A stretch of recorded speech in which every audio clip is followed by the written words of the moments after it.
These chatbots, these AIs, these agents, whatever you want to call them, they are not oracles of knowledge and wisdom. They're more akin to random liars.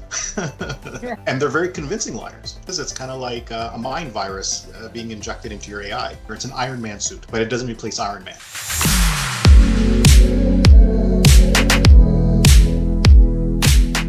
Hi everyone, Daniel Kube here, another episode of Executive Conversations. And I have a repeat or an old friend who's come back just because there's a lot of topics that I'm passionate about, that he has deep domain expertise. And I was also going to get an update on the reality of, the current security issues around MCP, which is of great interest to all of us, or if it is not, it should be, because we all need to absolutely understand the implications. And the other topic I really wanted to talk about, because I have a personal passion around this, is entrepreneurship and thinking about LLMs and AI, and how do we set up appropriate infrastructures for the next wave of new entrepreneurs to do appropriate voyages of discovery, to leverage these tools to help them accelerate quickly and bring products to market. And that new world is radically different than the old world of incubation and nurturing of entrepreneurs, like literally even 6 months or 12 months ago. And as mentioned before, Daniel Thanos is our guest and friend, and Daniel is probably the first AI first entrepreneur I've met. So literally when he and I first engaged over 2 years ago, he was leveraging LLMs and creating tools or teams of them to do different duties and objectives, and essentially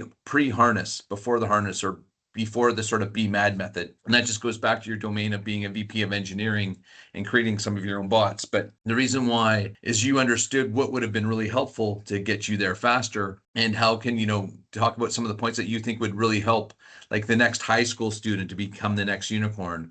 Or for example, the next, someone who's working from home or raising their kids, because you now can bring ideas to life faster than ever. And especially if you think of it from a programmatic perspective, it's not going and building a huge team anymore. You can begin to do things on your own. So I'd love to talk about that as one chapter. The other chapter I'd really love to get your perspective on, because you are leveraging many agents to do many things for your current cloak and dagger startup, is the one thing that we're seeing in our workforce or with my teams is LLMs are having some hard times solving some hard software problems. And so as we try to accelerate with this great velocity, we're hitting these walls that I thought, I'm going, the panacea is kind of wearing or removing itself, because LLMs can hit development walls and challenges, especially when you need to tie these two sort of enterprise systems and do integrations.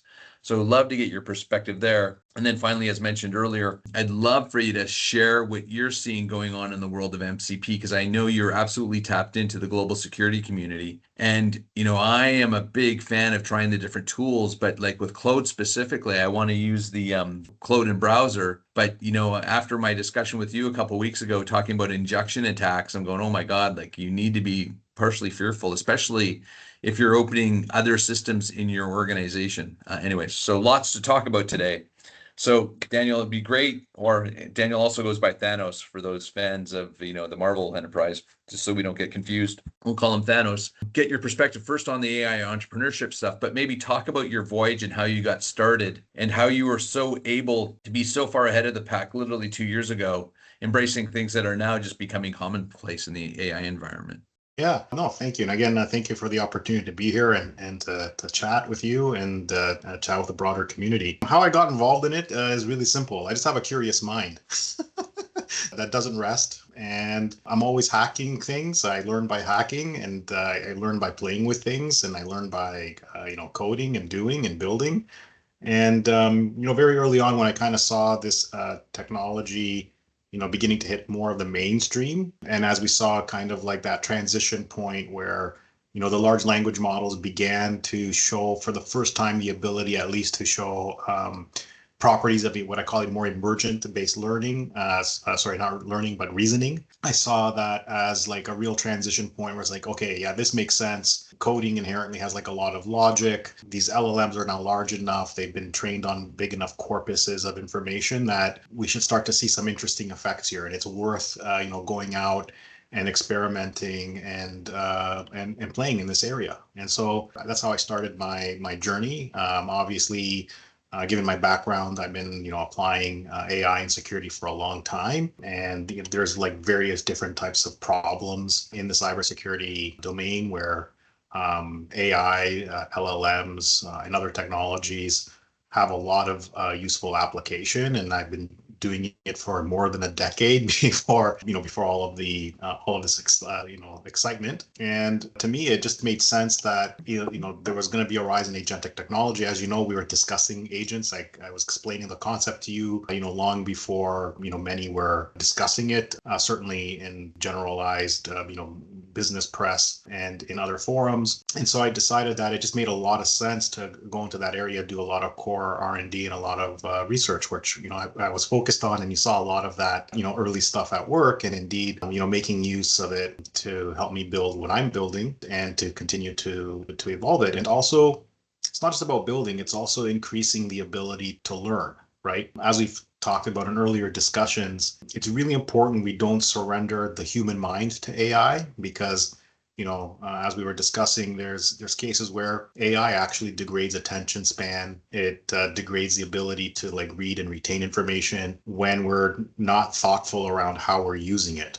Right. And so I've also equally spent a lot of time using AI to essentially help my learning, help my understanding in the process as well. And the other important thing to realize too is as I've been building frameworks and harnesses and a whole bunch of things here, and what I call a neurosymbolic approach to AI and building systems in this area, those systems by definition leverage a lot of human expertise and understanding. They don't surrender that, to the black box. In fact, when you do that, that's when you kind of get bad results. In fact, that's when you get catastrophic results. There, you still need the best of both worlds. You still need the best of the deterministic and human level intelligence, and then you can combine that with the creative aspects of LLMs and how they kind of bring intelligence and their kind of version of what I call reasoning in quotation marks to the process as well. And then integrating that with tools and doing a whole bunch of things around that. What it's really important to understand is that they're not oracles.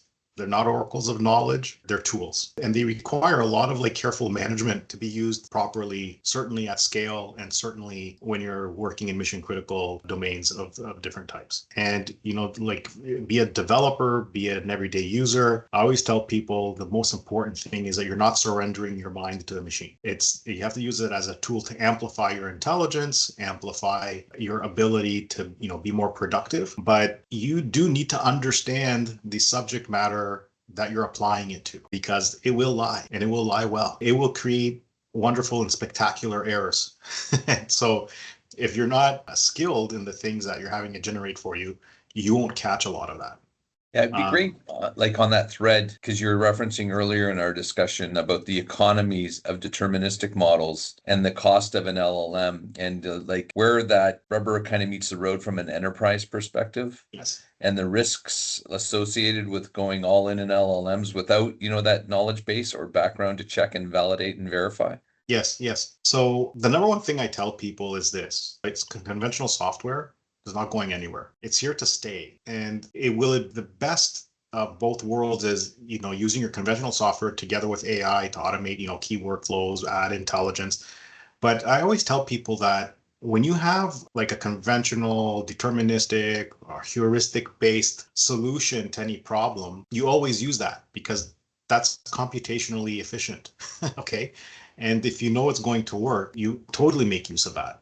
The AI can be used in the background to help accelerate finding a lot of those solutions. But then in terms of like your high volume, transactional system operations, you 100% always want to use, pure software, pure logic, heuristics, and things that are deterministic, they're going to work each and every time as much as is possible, because that is what drives system reliability. That's what drives reproducibility. That's what drives, making sure that you're compliant, especially in like highly regulated industries and safety critical things and mission critical things. You don't ever surrender those things when they work, and they work well. The sweet spot is actually using AI in the process of like also coming to better deterministic solutions, more clever heuristics, deeper understanding of the system to be able to come to those insights.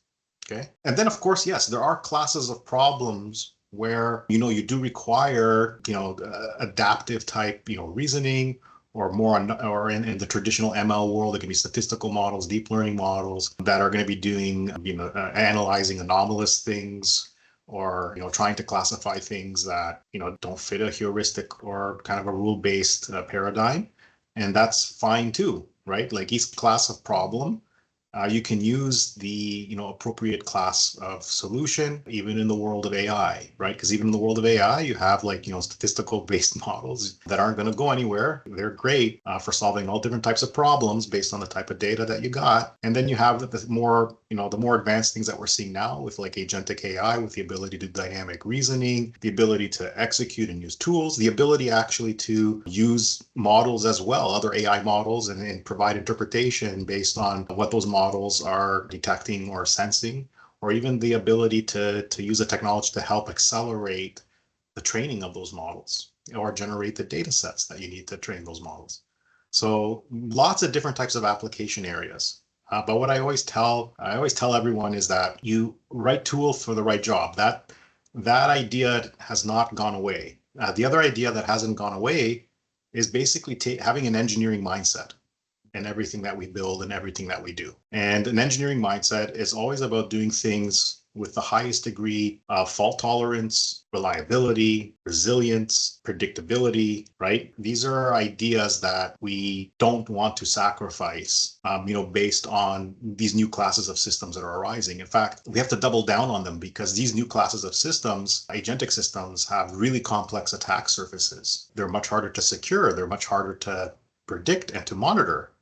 And so, doubling down on those practices are really important. For example, I tell folks that don't ever think of integrating an agent into a system, especially a legacy system or an IT system that hasn't been hardened with like SRE type practices. Because anything that you think can go wrong, or anything that you think a user can do really stupid, an agent will do 10 times worse. Okay. There's been a lot of, instances and cases of this being reported. And so, you have to harden your systems before you use agents against them, because you have to have the ability to basically quickly roll things back. You have to have the ability to, remain resilient when there are different error conditions that can arise because of the sheer complexity of these systems and what is being built. And especially now when you start to amplify that complexity with agent to agent communications, agents using tools through MCP or directly through API. As you start to look at this, the complexity matrix starts to go exponential on you. And so therefore, the very first thing you need to do at your most fundamental foundation is you have to make sure your systems are hardened and able to tolerate those things. Yeah, I think it'll be good to do a bit of an explainer here. So for those people who are not using a lot of the newer agents heavily, for example, like Opus, or what's the name of the sub model in Opus, the cheaper one?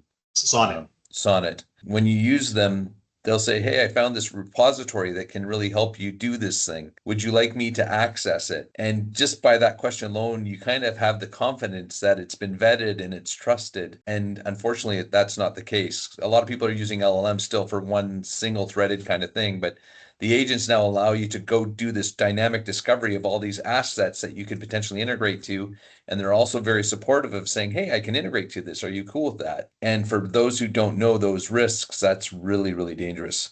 And especially as leaders in our organizations, unless we've trained people, because there are no panel controls that you can put in Claude right now that says, do not allow this. So those frameworks aren't there yet. So the risks are high. Yes, and then it's or people that are like, building their own agents, internally for various enterprise applications. There's already been using platforms like Replete and others. There's already been cases where it's like they think that, basic prompt engineering is enough of a way to build a guardrail.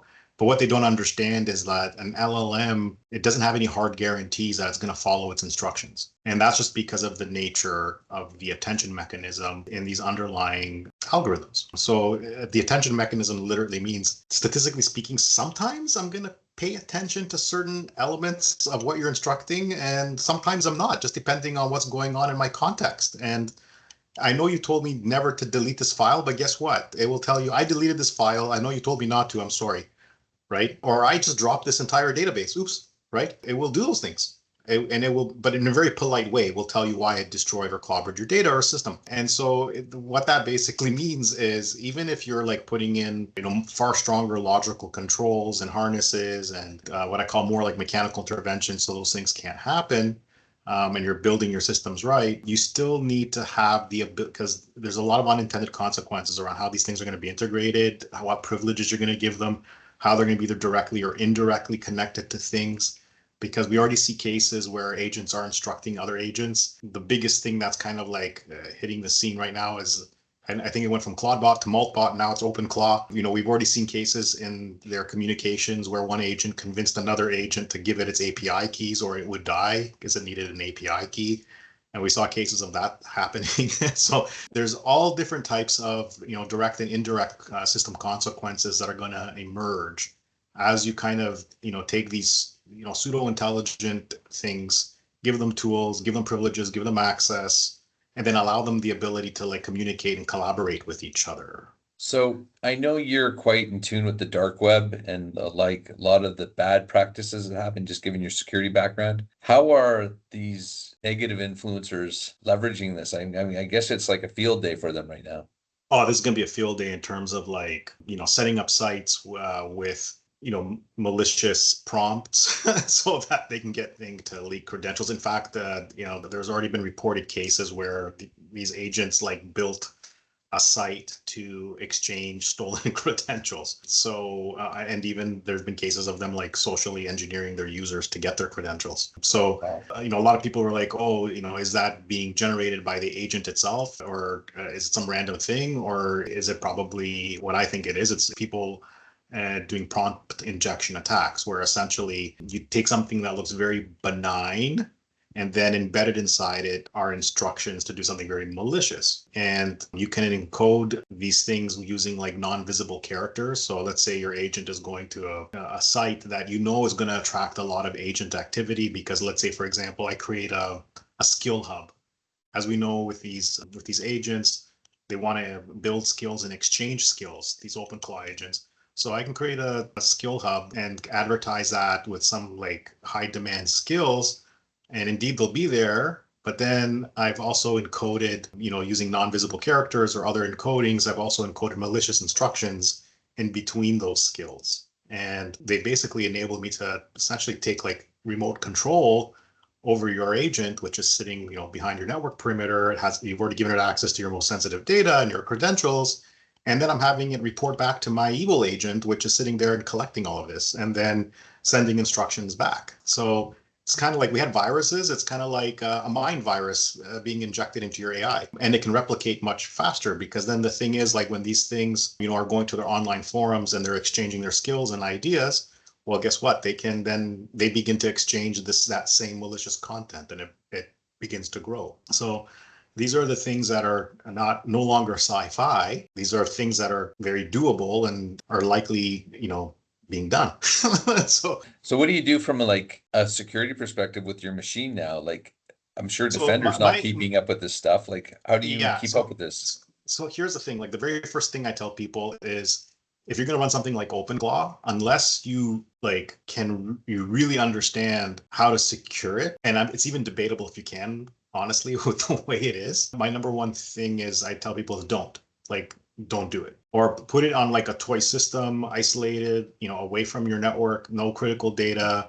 It shouldn't be touching anything that's critical. I was reading a recent article by someone in Meta whose job is literally AI safety and security. And she said, hey, like I'm going to show you that I can secure Claudebot and I can make it like behave appropriately. And so she decided, hey, I'm going to like hook this thing up to my inbox. And, she put in all these guardrails and all these things. And seconds later, it basically blew away her inbox.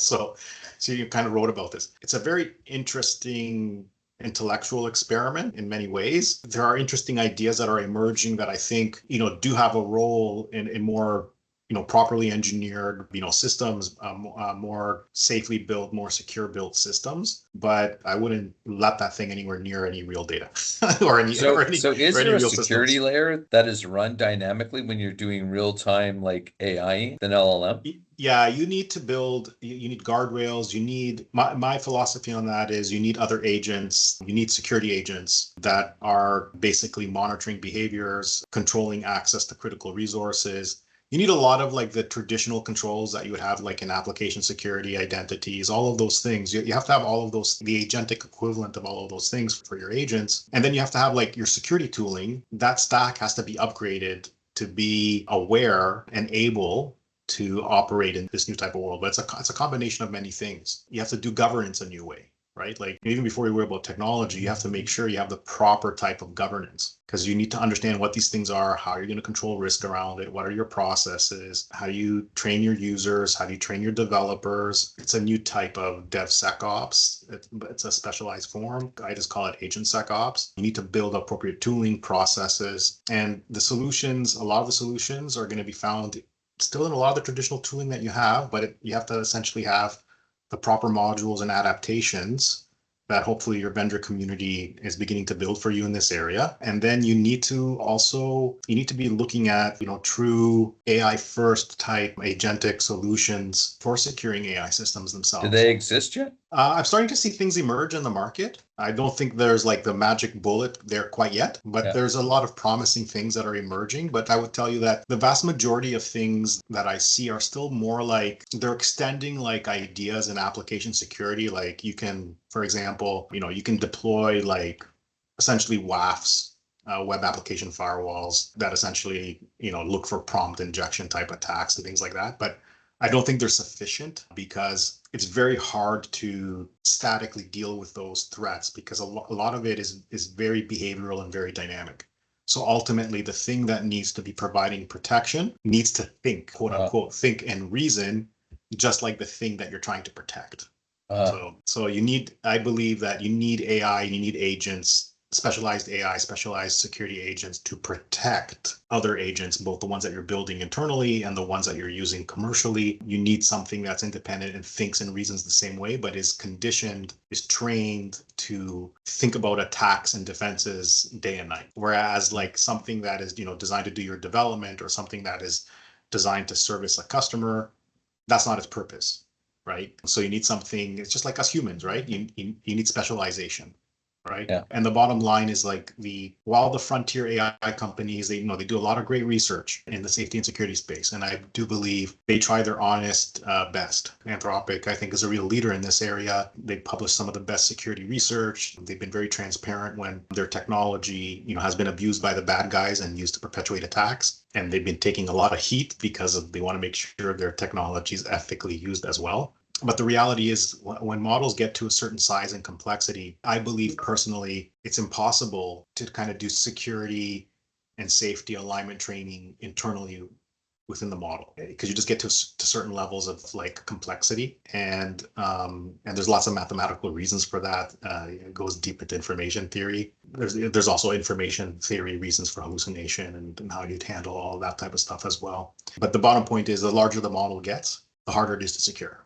And that's why I believe it requires external systems that are both heuristic and intelligent and dynamic in nature to secure them properly. Yeah. So, I'd love, anyways, if you have any tools that you think are great, but it sounds like it's a mixture of tools. There's not one. So it's a whole mixture of things. Yes. There's a lot of people that have been engaging me on the consulting side because of that issue. So I would love for you to sort of brainstorm quickly on, I started earlier talking about like the new wave of entrepreneurs we have to support, or how do we help them understand the opportunity that now exists to launch products and commercialize things faster than ever. And thinking from the perspective, as you know, I sit on a couple of boards for not-for-profits that are really trying to foster entrepreneurship. What do you believe the tools are needed for like the startup community to help assist this new wave of entrepreneurs, to help bring them to life? And maybe a second layer on that, how do we help organizations that I would call quote unquote now legacy businesses to transform them to make sure they don't get taken out by this wave of AI sort of newness? let me start with that one that you just mentioned, the latter first, because there's been like a lot of like hype in the industry. There's been near market meltdowns whenever Anthropic announces like the most minor features, and people start to wonder, is this the end of an entire industry, or this is the end of software itself? I think that there's a lot of hubris in the market, and a lot of it's just based on ignorance, fear, and people kind of losing a little bit of their rational thinking. Here's the thing. Software companies, especially software companies that work in like key industries, key verticals, they're great companies because you have people that are highly specialized within those verticals. And they basically have come to understand how to solve really tough problems. And then, how to basically encode that into software, and then make it much easier, for all these organizations that, procure and use that software to solve those same really hard problems. The thing is that regardless of all the hype around a lot of these frontier models, and if they will ever get to AGI or not, which I will tell you mathematically, they're never getting to AGI in their current form anyways. And AGI means artificial general intelligence. It's like intelligence more at the level of a human. The bottom line is that most of these models are a master of all. They're like a jack of all trades and a master of none. Okay, they're very expensive to run at scale, and they don't actually produce great results in really specialized domains because you still require a lot of specialized knowledge. And the other thing that I like to tell people is that these models are actually commoditizing, because the gap between open source models and frontier models is actually becoming more and more narrow across all of the key areas of function and coding and agentic use cases and reasoning and the whole caboodle of all the benchmarks that are out there and that get published. And so really the real value is going still to be with software companies that are just going to make, because they have all the knowledge that is of real value, because that knowledge is locked in the heads of their people that have been operating in really specialized areas for a really long time and have been solving, real problems for their customers day in and day out, valuable problems, because they're making enterprise software sales, which is not easy to do.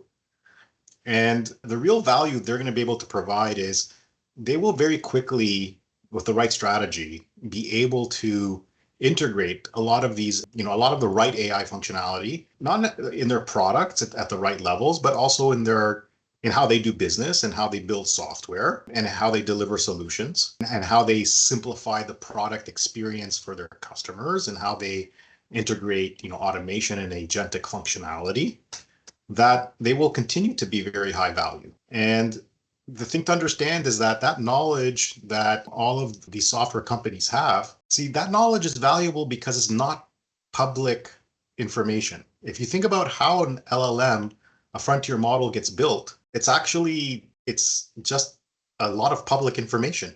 It just goes out and they've sucked a lot of information. Some of these companies have gotten in trouble because they went and even grabbed information and data maybe that wasn't theirs, and they kind of like trained, and now they're facing massive lawsuits because of this. And even that, like, because again, the model is like, so big, and it's like trying to cover off on so many topics, the propensity for like hallucination is high because of this. But essentially, like, if you think about it, like the way that they're trained and the information that they're getting, it's like, it's publicly available for the most part. It's publicly available information. It's not that high value because we're already proving in the open source world that we can commoditize frontier models. So the real value is still going to come back down to what I call specialization. So AI specialization, and in fact, making use of smaller and more intelligent models that you're fine tuning and using neurosymbolic methods that are informed by deep domain expertise within your software practice and within your knowledge of an industry or your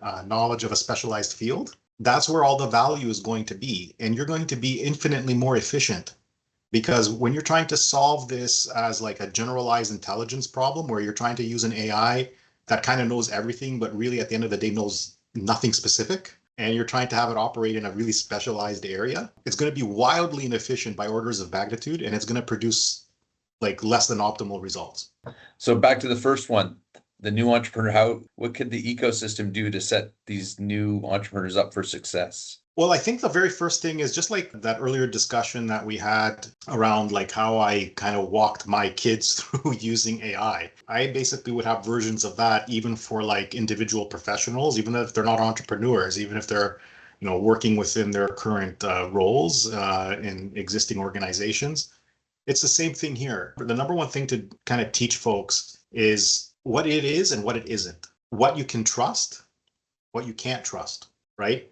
The number one thing I would tell entrepreneurs is you can't surrender your mind and your creativity to this thing. Like this thing is not going to generate, it's not like you're going to put in a dime and it's going to generate a magical business idea for you. Okay. Like that still comes from you as an entrepreneur. That creativity, you can use it as a tool to help accelerate market research. 100% awesome for that. You can use it as a tool to help you like ingest and kind of like help you analyze lots of different types of documentation and materials, research that's really pertinent to an industry that and a problem area that you're going to have a personal passion for. You need to bring the will, the passion, and the desire to do something. The AI is a tool to help you realize that.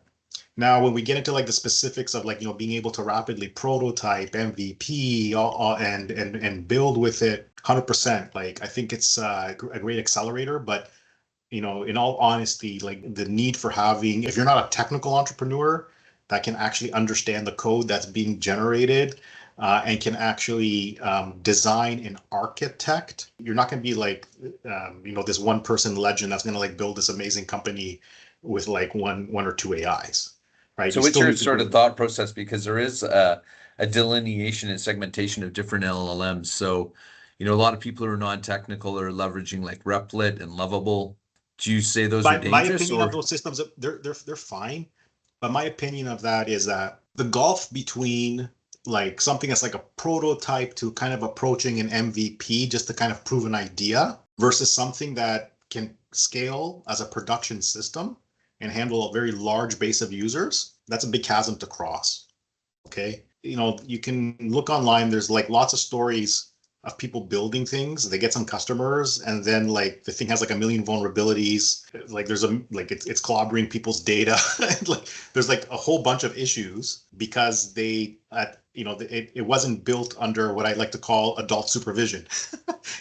Your coding agents and your AI tools still require adult supervision. They still require someone that is skilled and able to use it correctly. And then I will tell you, like, you cannot use even Claude Code or Cortex or all these wonderful tools or open source tools. They don't produce high enough quality code if you're just kind of using them like in with their stock built-in tooling or just kind of using them stock. Like, there's a lot of work that you need to do.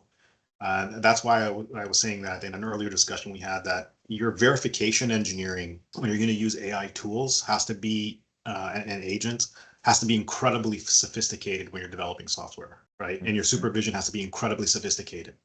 And the grounding, like the work that you need to do to make sure that they have the correct knowledge, specific types of neurosymbolic methods and algorithms that can actually detect using hard mathematical science that they're hallucinating. Because you can't say, hey, tell me if you've hallucinated something. Yeah, Because it's an LLM trying to verify itself. yeah. You can use LLM as a judge as a little bit part of the process, but it's like that can't be the only thing that you're using, right? Like, it's like it's not going to give you good enough results. There's been some like interesting, research that's been published by Kaparthi, where he showed that when you're doing things with like agentic, workflows, error propagation is deadly because if you do like when one task depends on another and then you have like one small error in that task, it quickly forward propagates until finally like the whole thing fails. All right. Mm. And if you understand that even at high degrees of precision, like they're on complex tasking, the propensity for failure is very high. That means that over the runtime of a typical agent, if it's unsupervised and it has a long runtime, the probability that's going to absolutely fail and produce bad results is incredibly high. So, there's a lot of things that you need to put in place. There's supervision you need to have to make correct use of the technology. And so if you're just like a lay person that's just like, hey, I'm just going to use this thing as a tool to build something, it's not bad. Like you can use it to prototype something very rapidly. You can use it to have like, a basic functional system where you can use that to get like, user input and then to further build. But at some point in the process, and I would argue you probably want to do it earlier than later, you still need to have, someone that is a skilled developer to oversee, supervise, properly architect what is being built. Now, where the difference is that before, if you need to do something, even the most basic thing, you're talking about hiring like a small team of people, maybe 5, 10 people to do something. Now I can tell you can probably get away with 1 or 2 people to get something going and get it into production, right? And have like a fair amount of confidence in it, right? A reasonable amount of confidence in it, right? But you still need to have, you do need to have people, or you personally as the entrepreneur, if you come from a technical background, and a development background, and you're building something, software or an AI system or whatever it is that you have a passion to build, you do need to know the domains that you do need to understand the domain you're building for. Yeah. So I always tell that to people, like it's an accelerator, it's an Iron Man suit, but it doesn't replace Iron Man. You still need Iron Man. Awesome. Hey, so I know we're, as always, kind of going over time, but one of the things I loved was the story you told. So just to put context, Daniel and I were talking before this call, and I was sharing with him on LinkedIn today. I saw this guy who was actually received this robocall, and he wasn't sure if it was an agent or a human. And then he asked the person that he thought might be an agent, but it was so seamless and the accent was so perfect and the phrasing and spacing was amazing, to give a cupcake recipe, and immediately the agent with the British accent launched into a cupcake recipe, and you knew right away it was an agent. But I think you re-up me with the 3 million token 8.99 taco deal. So tell that story. Yes. So it's been circulating, and again, like we're going to see more and more of this because people, are putting user-facing chatbots and agents, out to the general public. But I saw a recent posting where someone was saying, "Hey, you know what? Forget about your Claude Code subscription. Just use Chipotle's chatbot to to develop code for you, because you're like asking it about like your burrito, but then you suddenly said, you know what? And by the way, I need some Rust code to do a bubble sort." And it's like, hey, yeah, let me do that for you right now.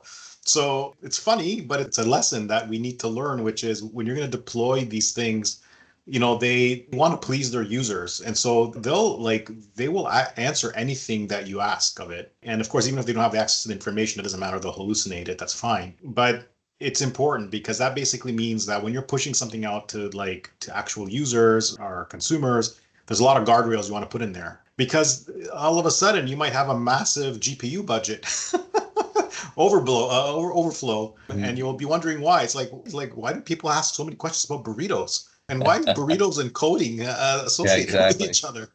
That's crazy. I mean, and I can totally see that, because I mean, there's all these unintended consequences of putting these chatbots that you can actually text with and you could actually do cut and paste and copies from. So the wild thing hasn't started yet, which is, like we said, when you're going to start to have chatbots and agents messaging each other. And remember, like these things have access to tools, and they can use those tools to message to each other as well. And so I know we're going to have also a conversation on MCP, but as a quick aside to that, my simple advice on MCP is don't bother using it. Like the industry is already moving away from it, because what they're discovering is, number one, it's very wasteful in terms of like your context and how many tokens it uses. People are figuring out that just using APIs directly and just using command line CLIs directly are far more efficient, and you should spend your time more on developing what are known as skills for your agent, which are basically just really well-defined markdown files, which just tell them how to use a tool or how to use an API, or give it context that is kind of late loading it. You load it as you need it, give them access that way. And then there's other things you can do for the security, which we'll probably have for a later conversation. But yeah, my simple answer to MCP is like, I think most people are going to figure out it's a nightmare to secure. It's also wasteful. You can do things with way more efficiently using other methods.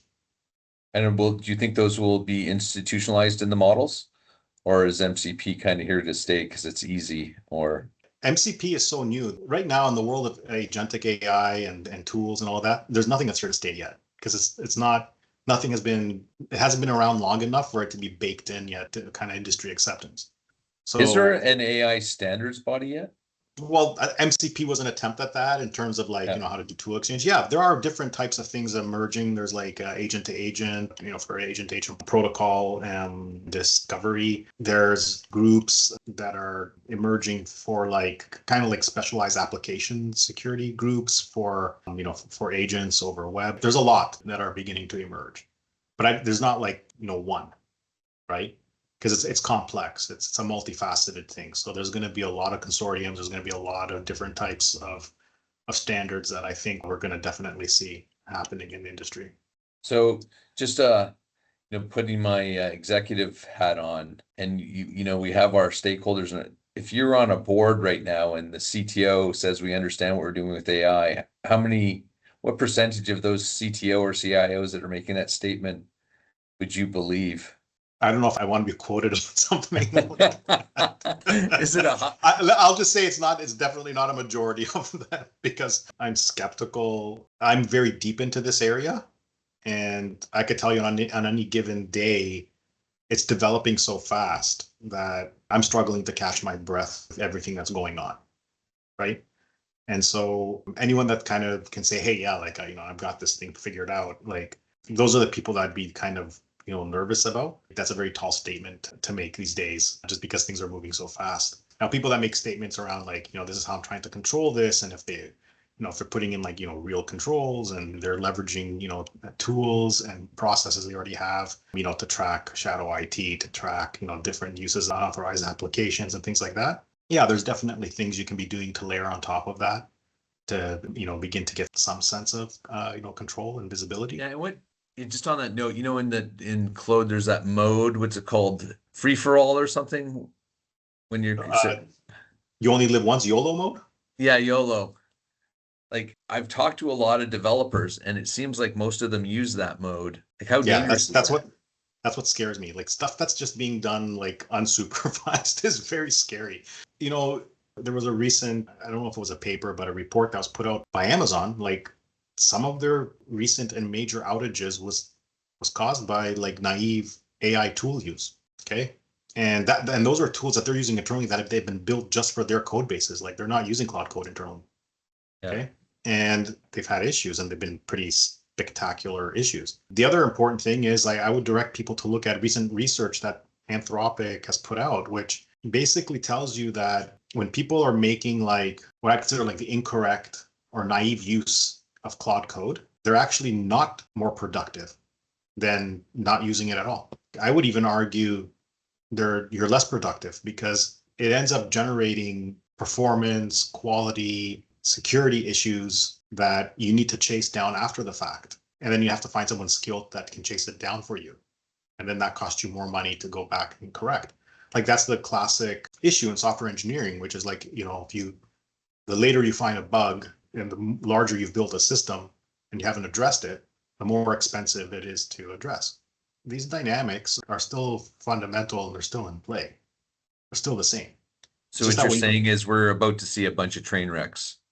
Yeah, we're already seeing early cases of these things, right? That's why it's like, I tell people no to vibe coding. Vibe coding is not a legit thing. I don't view that as a legit thing. If people say they vibe code, I run away from those people, and I would run away from their products. What is legit is what I call agentic software engineering.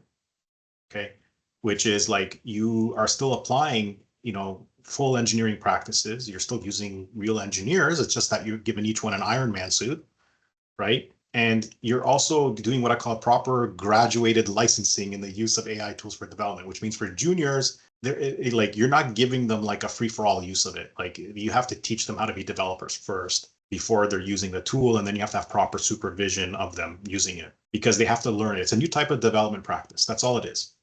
Developers don't go away. All these companies that come out and say, hey, I just laid off half of my employees because AI is so awesome. No, it's just that those people had a poor performing company, and they're just using this as an excuse. AI is not doing that. AI is a force multiplier.